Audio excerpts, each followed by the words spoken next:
Video के प्रायोजक हैं आदाब, नमस्कार साथियों, स्वागत है आपका बोलता बिजनौर में। और आज से 3 साल पहले हमने और हमारी टीम ने बिजनौर के एक बेहद पुराने, तकरीबन 100 साल पुराने कॉलेज मुस्लिम इंटर कॉलेज पर एक डॉक्यूमेंट्री बनाई थी और उसमें ये दिखाने की कोशिश की थी कि 100 साल पहले स्थापित किए गए इस कॉलेज की आज की डेट में क्या दुर्दशा है। और उसका सबसे अहम रीज़न है कि वहाँ पर लंबे समय से कोई मैनेजमेंट कमेटी नहीं है और शहर के बहुत सारे लोगों ने कमेटी के ख़िलाफ़ आपत्तियाँ दर्ज की हुई हैं। केस कोर्ट में चल रहा है। इस सब के बीच BIC लगातार अपनी बदहाली पर आंसू बहा रहा है।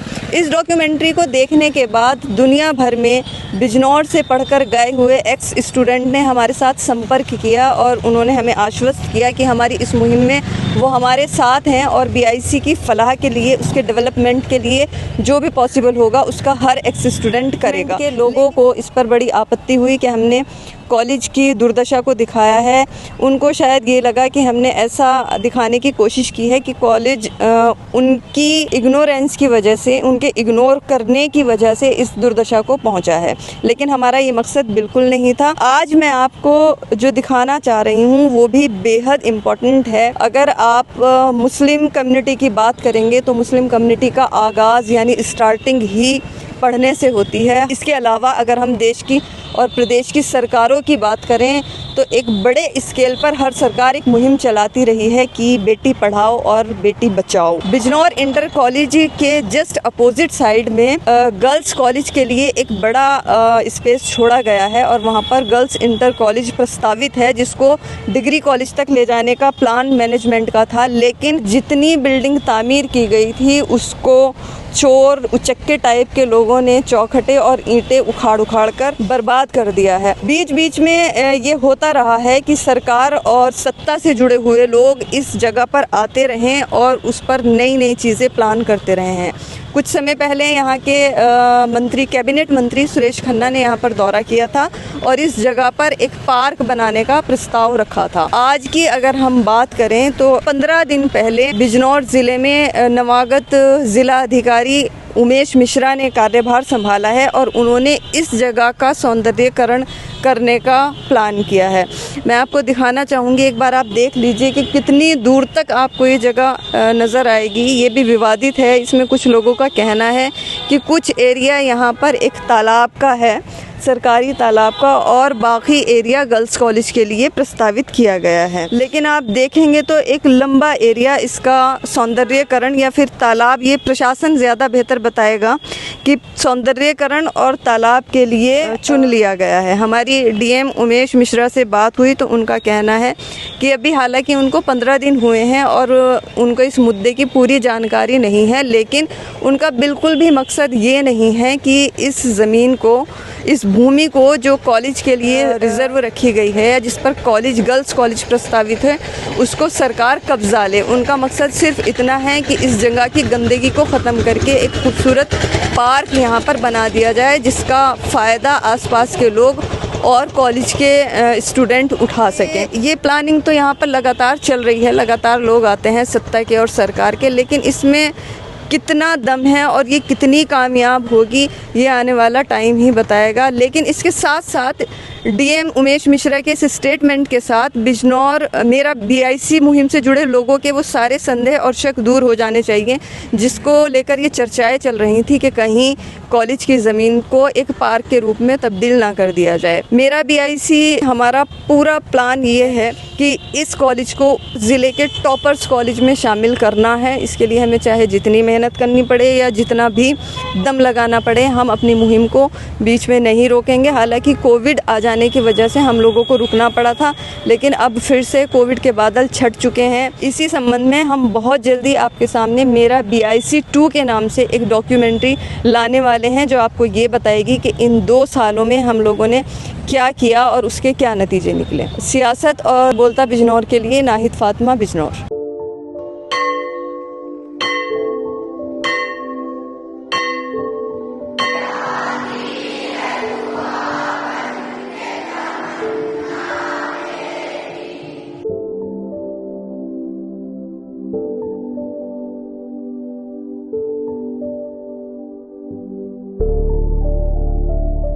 हिंदुस्तान के सबसे बड़े सूबे उत्तर प्रदेश का एक छोटा सा जिला बिजनौर इतिहास के पन्नों में अपनी एक अलग ही अहमियत रखता है। बिजनौर को उसके पुरसुकून और शांत माहौल के लिए जाना जाता है। बिजनौर वो धरती है जहां महाभारत काल के महात्मा विदुर ने अपनी कुटिया बनाई और बिजनौर ही वो सरजमीन है जहां प्रदेश भर में पूजी जाने वाली गंगा उत्तराखंड से उत्तर प्रदेश में प्रवेश करती है। बिजनौर ही वो जगह है जहां अलीगढ़ मुस्लिम यूनिवर्सिटी के संस्थापक सर सैयद अहमद खां अपनी इस यूनिवर्सिटी को बनाने की ख्वाहिश रखते थे। अल्लाह ने जब पैगंबर मोहम्मद साहब के पास जिब्राइल के ज़रिए अपना सबसे पहला पैगाम भेजा तो उन्होंने कहा इक़रा या मोहम्मद, यानी पढ़िए मोहम्मद। इस इक़रा के पैगाम के साथ ही तमाम दुनिया के मुसलमानों पर पढ़ना जैसे लाजमी हो गया। इस इक़रा की अहमियत को 1921 में सर सैयद अहमद खां ने समझा। तब तमाम मशक्क़तों के बाद अलीगढ़ मुस्लिम यूनिवर्सिटी वजूद में आई। उसके ठीक 10 साल बाद बिजनौर में किसी ने इक़रा की अहमियत को समझा तो फिर बिजनौर इंटर कॉलेज की नींव पड़ी। बिजनौर ही वो मुक़द्दस सरजमीन है जहां की मदीना प्रेस में छपे हुए कलाम पाक को शाह सऊदी अरब ने अपने सीने से लगाया और तोहफे के रूप में मदीना मुनव्वरा ले गए थे। आज जो कहानी मैं आपको सुनाने जा रही हूँ वो हिंदुस्तान के सबसे बड़े सूबे उत्तर प्रदेश के छोटे से ज़िले बिजनौर से शुरू होती है। ये कहानी आपको बताएगी कि किस तरह बिजनौर की तंग गलियों से एक इदारे की शुरुआत होती है और वो न सिर्फ हिंदुस्तान बल्कि दुनिया के दूसरे देशों में भी अपनी बहुत अच्छी पहचान बनाता है। जी हाँ, मैं बात कर रही हूँ बिजनौर से पब्लिश डेली न्यूज़पेपर मदीना की। मदीना के एडिटर जनाब मौलवी मजीद हसन साहब थे और मौलवी मजीद हसन साहब हमारी आज की कहानी का मरकज हैं। बिजनौर से पब्लिश अखबार मदीना के एडिटर मौलवी मजीद हसन वो शख्सियत थी जिन्होंने इस जिले में आम गरीब तबके के बच्चों को एक रियायती खर्च का इंग्लिश मीडियम स्कूल देने का ख्वाब देखा और अपने इसी ख्वाब को अमली जामा पहनाने के लिए उन्होंने 1921 से जद्दोजहद शुरू कर दी थी।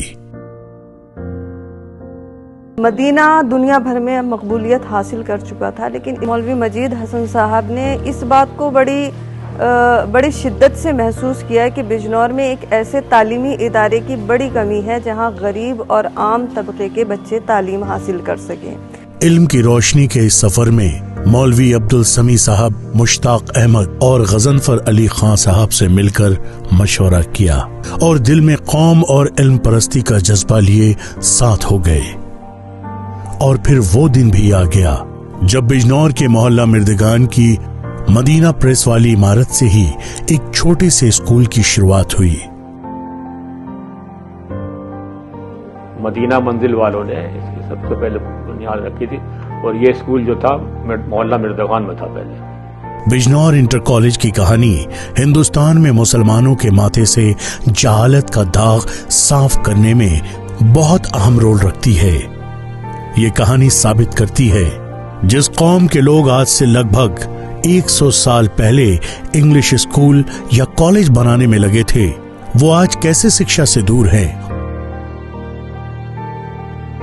मौलवी मजीद हसन साहब ने इक़रा की अहमियत को समझते हुए इस स्कूल को कायम कर दिया था और तालीम के लिए शहर के तमाम लोगों ने अपने बच्चों के एडमिशन उस स्कूल में कराकर अपने फ़र्ज़ को अंजाम देना शुरू कर दिया था। लेकिन तकरीबन 10 साल गुजर जाने पर ही फाउंडर टीम को ये एहसास होने लगा कि मुस्लिम एंग्लो स्कूल की जो बिल्डिंग है वो बच्चों की तादाद को देखते हुए छोटी महसूस होने लगी थी। तमाम मशवरे के बाद ये तय किया गया कि क्यों ना इस स्कूल को इस जगह से कहीं और ट्रांसफ़र कर दिया जाए जहाँ पर बिल्डिंग बड़ी हो और शहर के और तादाद में ज़्यादा बच्चे स्कूल में एडमिशन ले सकें। इसी ख्याल के साथ लोगों ने ज़मीन की तलाश शुरू कर दी। फाउंडर टीम के लोग और कौम परस्त लोग बहुत बढ़ चढ़कर स्कूल की ज़मीन की तलाश के लिए हिस्सा ले रहे थे। उस वक्त शहर के बाहर रावली रोड पर जानी का चौराहा आज कहा जाता है, उससे आगे एक ज़मीन को तय कर लिया कि यहाँ पर बिजनौर मुस्लिम एंग्लो स्कूल को ट्रांसफ़र किया जाएगा। तमाम कौम परस्त लोग और तालीम के लिए बढ़ चढ़कर हिस्सा लेने वाले लोग आगे आ रहे थे, अपनी अपनी ज़मीन को तोहफे में देने के लिए पेशकश रख रहे थे। उस वक्त बिजनौर में तालीम के लिए बेहद खुशनुमा माहौल था और तालीम को लेकर मुसलमान सोच जो थी वो बहुत आगे बढ़ रही थी। और यही वजह थी कि मुस्लिम एंग्लो स्कूल पर इल्म की बहार छाई हुई थी। मुस्लिम एंग्लो से केजीएम की कहानी शायद आसान थी, लेकिन आगे स्कूल की जरूरतों का इंतजाम, बिल्डिंग, टीचर्स, सैलरी और मियारी तालीम संस्थापक टीम के लिए न सिर्फ टेंशन की वजह थी बल्कि एक चुनौती थी। और सबसे बड़ी समस्या थी अच्छे इंतजाम के लिए अच्छी रकम का बंदोबस्त। इस स्कूल में प्रिंसिपल रह चुके शुजात साहब स्कूल की जिम्मेदारियों से निपटकर अपने हाथों से इमारत की चिनाई करते थे और स्टूडेंट्स अपने हाथों से ईंट पत्थर ढोकर तालीम की इमारत बनाने में अपनी हिस्सेदारी तय करते थे। उस वक्त के मुसलमानों में अंग्रेजी पढ़ने का एक नया दौर शुरू हुआ था। सर सैयद अहमद खान की कोशिशें काफी रंग ला रही थी, जगह जगह अंग्रेजी की तरफ मुसलमान लोग तवज्जो दे रहे थे। ये कहना जरा भी बेईमानी ना होगी कि बीआईसी बिजनौर इंटर कॉलेज की इमारत को लोगों ने अपने खून पसीने की मेहनत से बनाया। केजीएम बना तो इंतजाम के लिए बाकायदा एक मैनेजमेंट टीम थी। कॉलेज के शुरुआती दिनों में मैनेजमेंट कमेटी का गठन सिर्फ उन लोगों को लेकर होता था जो शहर की जिम्मेदार शख्सियत होती थी, जो बड़े काबिल लोग होते थे और जिनमें कौम के लिए और तालीम के लिए बहुत ज्यादा हमदर्दी थी। और मैनेजर कॉलेज के लिए ऐसे जिम्मेदारी निभाता था जैसे कि पिता अपने औलाद के लिए थे। जिन लोगों ने कायम किया था ये तकरीबन 37 या 38 1937-38 में डोर टू डोर जाकर के चंदा मांगा, जमीनें मांगी, स्कूल बना करके खड़ा कर दिया। मेरे ज़माने में पीटीआई साहब थे एक सबसे पहले, अब्दुल हफीज खान, मिलिट्री से रिटायर हुए थे। बहुत अच्छा आदमी था, बहुत नेक इंसान। मेरे ज़माने में अभी साहब थे, वो तो ये समझिए कि अल्लाह वाले इतने थे कि कुछ हद नहीं। मेरे ज़माने में शाहत अली खान थे, खान साहब थे, और उनके लिए सच है कि वो हाथ मलते हुए इधर से उधर टहलते थे, और अगर उन्होंने उठा के नजर यूं करके देख लिया स्टाफ की तरफ तो बाजों के हाथ से चौक गिर जाया करते थे। वक्त गुजरने के साथ साथ KGM high school Bijnor inter college बन चुका था और मौलवी मजीद साहब का बोया एक बीज मजबूत दरख्त बन चुका था और बिजनौर के टॉप कॉलेजेस में शुमार था। 4000 स्टूडेंट और लगभग 40 टीचर्स वाला ये कॉलेज जिले भर में मजबूत पहचान रखता था। तो उस वक्त माशाल्लाह स्कूल बहुत अच्छी तरीके से हालत में चल रहा था। सेक्शन भी कई थे, एक सेक्शन में 65 लड़के होते थे। अपने वक्त में कॉमर्स सब्जेक्ट के लिए बीआईसी टॉप पर पहुंच चुका था। रिजल्ट और शिक्षा की गुणवत्ता में इसका दूसरा कोई विकल्प नहीं था और बीआईसी सरकार द्वारा सहायता प्राप्त अल्पसंख्यक समुदाय का नंबर 1 कॉलेज बन चुका था। BIC Bijnor inter college degree college बनने की सीढ़ी पर कदम रख चुका था।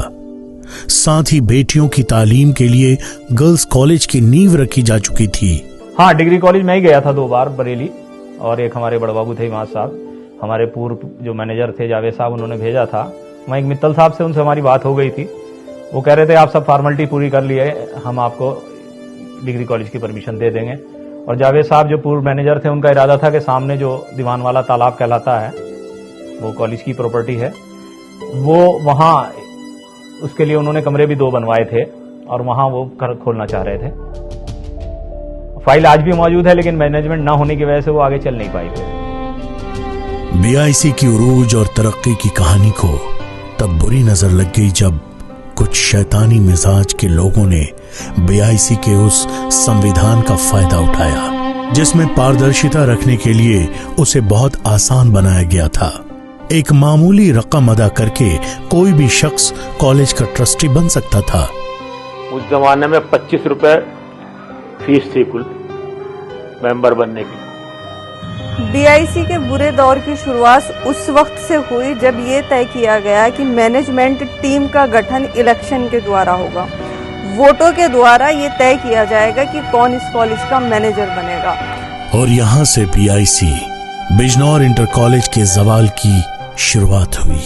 और इस तरह एक सुनहरा दौर जिसे तय करने में तकरीबन 80 साल लगे थे, उसकी बदहाली की कहानी शुरू होने में, बदहाल हालत में पहुंचने में 10 साल भी नहीं लगे। स्टूडेंट्स, टीचर्स, अभिभावक मिलकर के सबने इसको स्कूल को तबाह बर्बाद करने में कोई कसर छोड़ी नहीं। मैनेजमेंट ना होने की वजह, मैं अब सच्चाई बिल्कुल बताऊं कि अब कम्युनिटी इंटरेस्ट कम हो गया, सेल्फ इंटरेस्ट बढ़ गया। शहर का एक ग्रुप मैनेजर बनता तो दूसरा ग्रुप कोर्ट जाकर कमेटी पर स्टे ले आता था। इंटरेस्ट दूसरी तरफ चला गया। अब जब इंटरेस्ट दूसरी तरफ चला गया तो एक दूसरे में दौड़ शुरू हो गई कि मैं मैनेजमेंट में आऊं। उस दौड़ ने स्कूल को पीस दिया रखे, उस दौड़ में ही पिसा हुआ है स्कूल। लेकिन मैनेजमेंट हमारे यहाँ ठप हो गया। मैनेजमेंट नाम की कोई चीज रही नहीं। एक मैनेजमेंट लेके गया, दूसरे ने उसे कंडम कर दिया।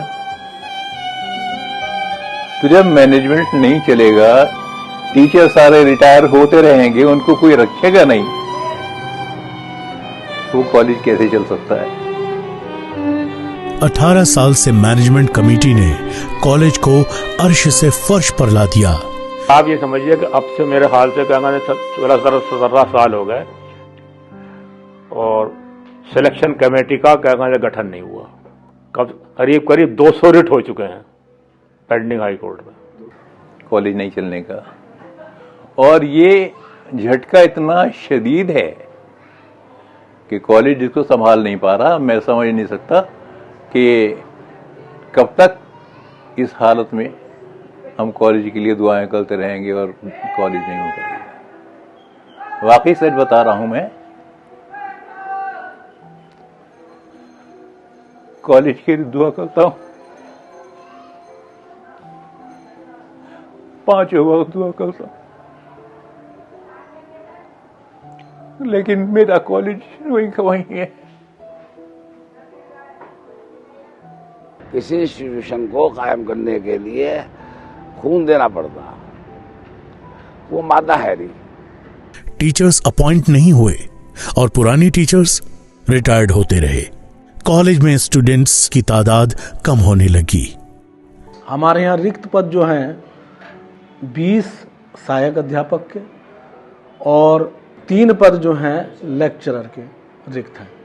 आज परिस्थिति ये है कि हम कुल मेरे सहित 8 आदमी हैं जो टीचर्स हैं स्टाफ में, और 8 टीचर्स हम विद्यालय को चला रहे हैं।